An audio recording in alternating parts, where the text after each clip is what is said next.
per second sample. The new A11 Bionic chipset enables this awesome function, so we can put it through its paces on screen.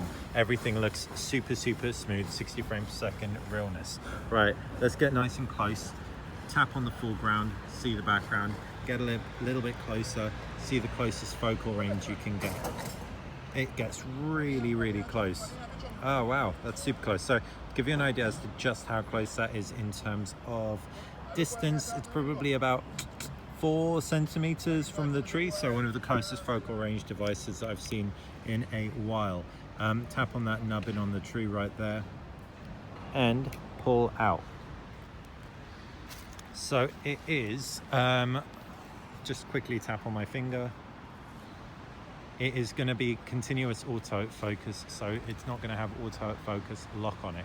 Can now test out the zoom. The second sensor, the f2.8 sensor with a 2x zoom, doesn't have autofocus. So I can tap through to that's a 3x zoom.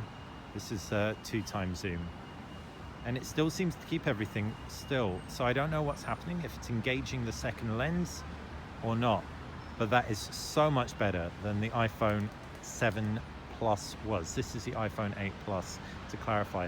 Can slide up exposure, slide down to drop exposure, and then re-tap to reset exposure. Right, so we're at a 3x, then jump to 1x zoom. Can do that again. At the 3x, just tap on the zoom to tap to 1x zoom. Can test out exposure shifting now.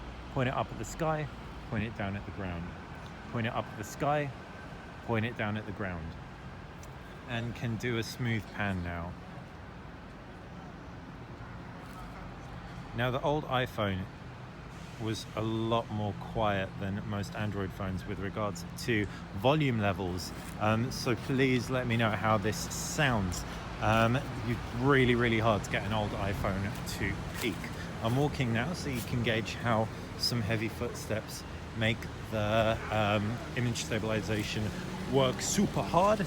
And we're pretty much wrapping up our first video sample shot on the iPhone 8 Plus. It's been shot in really decent lighting, a relatively overcast day, so nothing too bright, not putting too much pressure on the sensor. So yeah, let me know. Hopefully you enjoyed this video. If you did, click that thumbs up button, like the channel, subscribe. It's how you stay on top of everything we do. And if you want to see some samples from the iPhone's camera portrait mode, check out our Instagram now. Thanks for watching VTech.